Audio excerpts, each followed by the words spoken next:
This is Democracy Watch. Mark, with everybody focusing their attention on Epstein, there is one person who is alive right now who really does have all of the answers, and that's Ghislaine Maxwell, who's right now under the custody of the Bureau of Prisons. She's in federal prison right now, serving out a 20-year prison term. And so what is the DOJ able to do as far as she's concerned in terms of I don't want to say interfering in this case, but how could she be helpful to the DOJ? Or how could the DOJ, conversely, be helpful for her if they have a vested interest in keeping her quiet? Right. So, her status has very recently become a central focus for a few reasons. The first is by sheer coincidence, and it is actually by sheer coincidence, the Department of Justice's response to her petition to the U.S. Supreme Court to overturn her conviction was due earlier this week. And we a lot of us who were otherwise not following these filings followed it very carefully, and the Department of Justice stood by the prosecution and said that her petition should be denied. So where we stand as we are recording this is that the Department of Justice has taken the position that her conviction was correct, it was proper, there was nothing wrong with it, and that conviction should stand. Obviously, I start with that because the most obvious thing that we have seen Donald Trump do is he has abused the pardon power, right? So Donald Trump could grant a pardon, and the Supreme Court has largely said that the pardon power is absolute. So, it would be extremely untoward. It would be, problematic politically and from a variety of perspectives. But there is nothing that prevents Donald Trump from having word delivered to her that if she says or doesn't say certain things, he will deliver a pardon. He is immune from prosecution for bribery or anything like that. And like I said, the pardon power has really been held to be absolute. And so that is something that we, of course, would be watching very carefully about.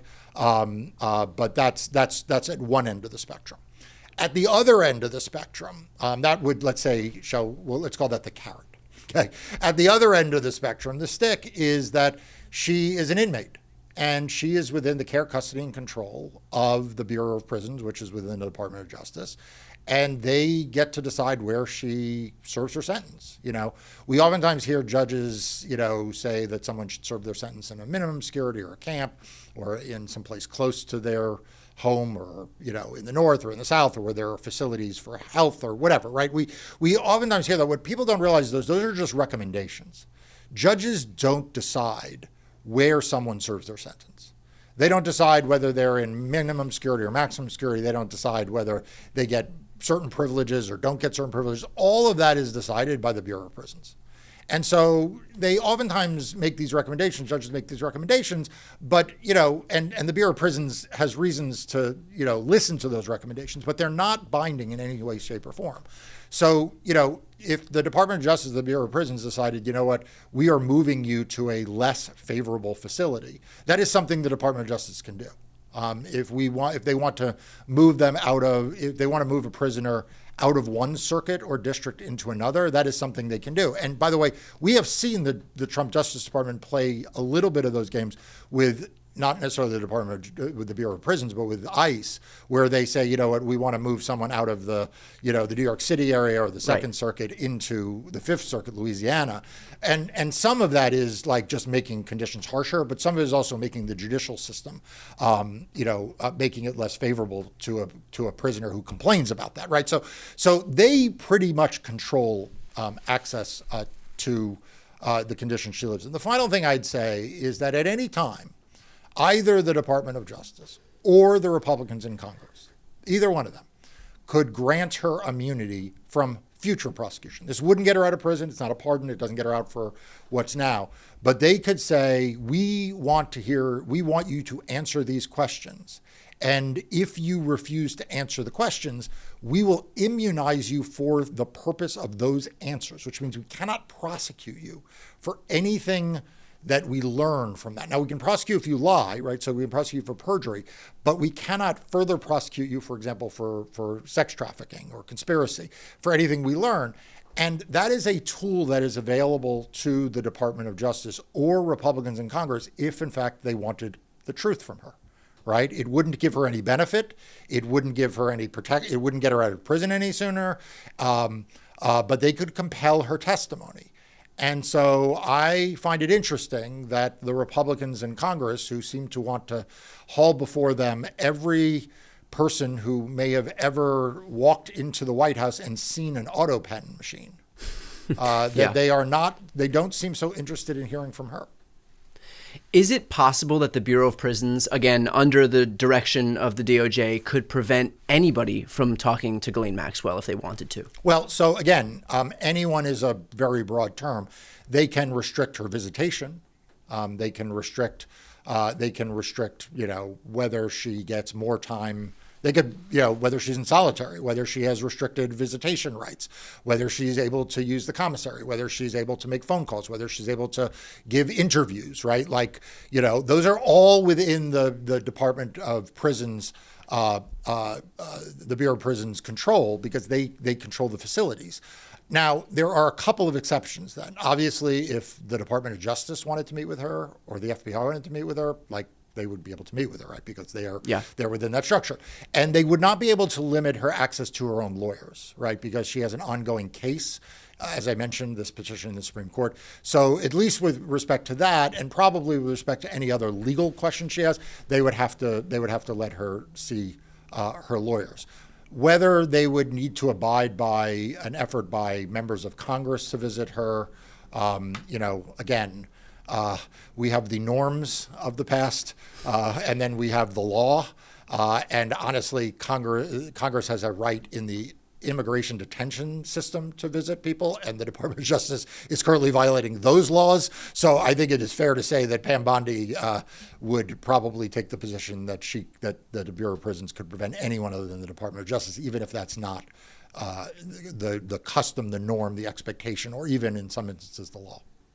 I guess the question I'm trying to drill down on then, maybe the more appropriate question, is there a way for the Justice Department, if they have a vested interest in keeping her quiet? And I ask this because clearly Donald Trump is not overtly willing to release these files. And so using that same information, if they have a vested interest in keeping Maxwell quiet, is there a way that the DOJ could gag her and prevent her from kind of offering up any information that, very much like the files themselves, may incriminate, Donald Trump, somebody in his administration? There's got to be some reason that he doesn't want these things to get out. Yeah. So it's not that they can gag her in the sense that, you get a court order and prevent someone from speaking.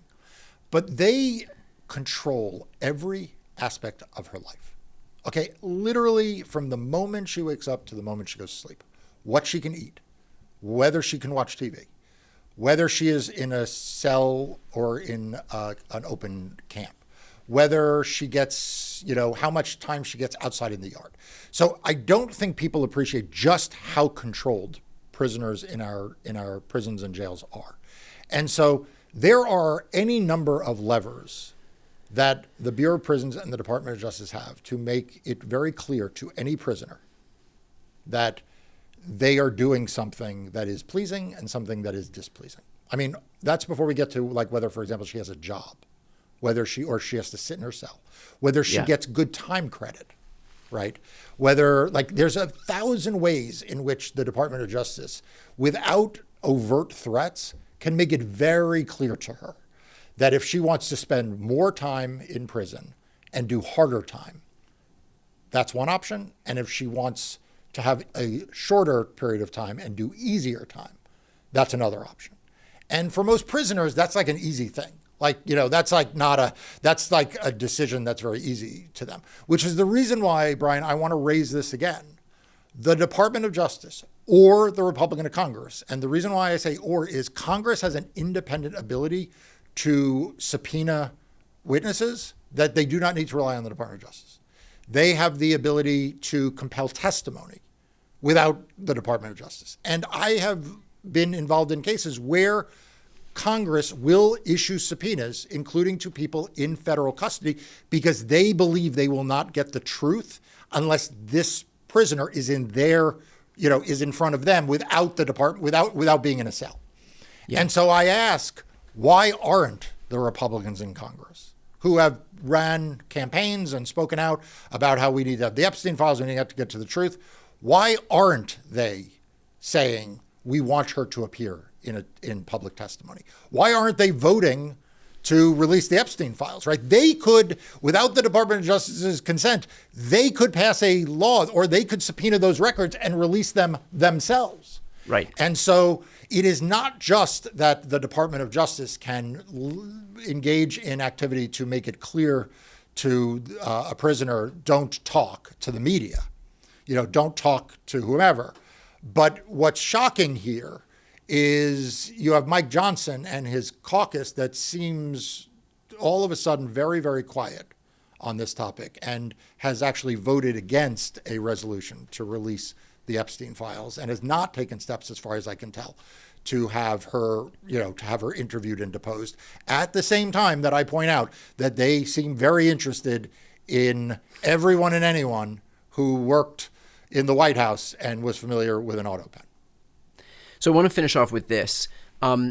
We know that the Trump administration is a corrupt administration that's willing to defy the law if they feel they need to. We also know that Trump very much seems like he doesn't want to release these files. And so if we assume in this hypothetical that Donald Trump will act corruptly, is there a world where or is there precedent where you have corrupt prosecutors, corrupt officials who can strike some deal with an inmate in order to release information, and then they can be or not release information, withhold information in exchange for favorable terms? I mean, Ghislaine Maxwell is right now serving a 20-year prison sentence. We wouldn't know if she struck some deal with the DOJ to reduce that sentence or to have some type of pardon agreement, sorted out the day before Trump leaves office.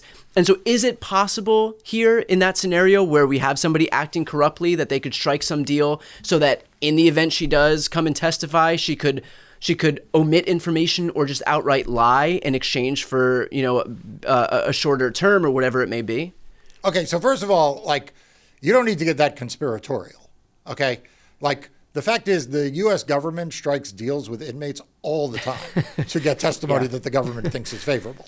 Now, they'll say, of course, it has to be truthful, but... Right, well, that's the difference. That's what I'm talking about right, here. But there are get some criminal defense lawyers on this podcast, and they will tell you that the ability of the Department of Justice and federal prosecutors, or for that matter, state prosecutors, to lean on inmates and pressure them to offer testimony. I mean, let's just talk really quickly about the Obrego Garcia case, where all of a sudden the Department of Justice and DHS in the criminal case against him, seem to be cutting deals and letting out actual human traffickers to offer testimony. So you don't really have to get that fanciful before you'd get a lot of exercise people to say, well, welcome to the criminal justice system. Right. I'm like, Mark, try to imagine a world in which an official was corrupt.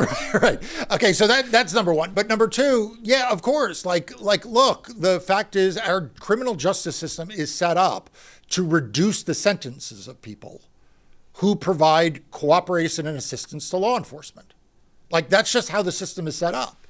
And it's also set up, it's not supposed to be, but it is in reality set up that for people who don't play ball with the government, their sentences are harder and they're longer.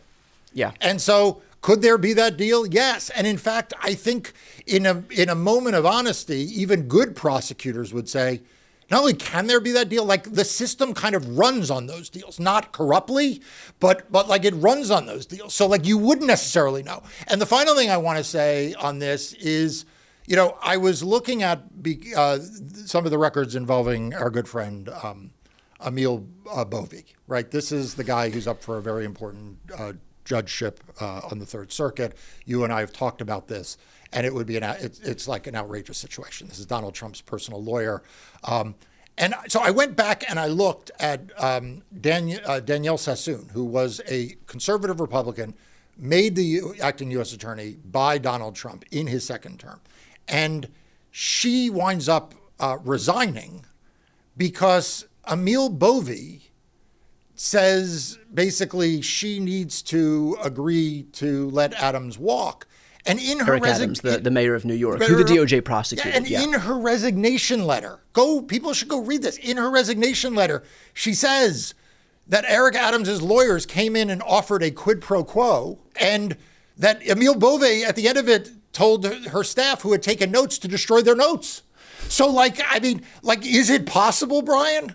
Yes, it's possible. Have you not the better question is there a world in which this doesn't happen? Correct. I mean, what world have you been living in for the last few months? Yeah.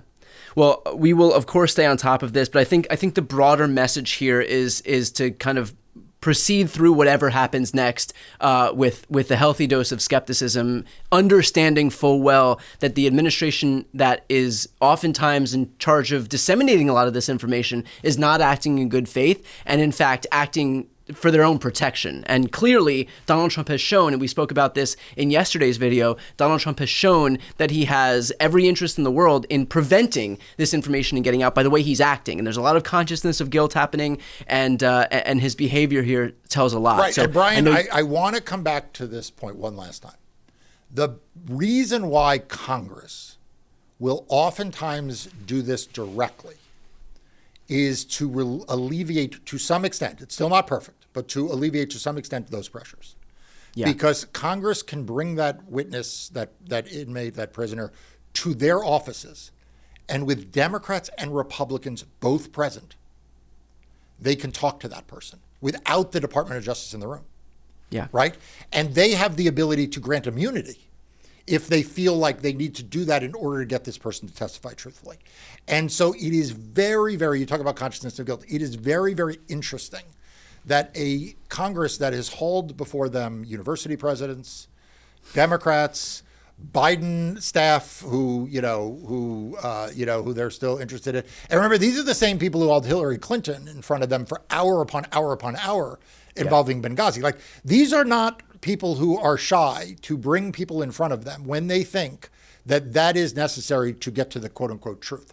And the fact that that Mike Johnson and Republicans are hiding in the corner tells you again from a different angle that they probably do not want her offering public testimony.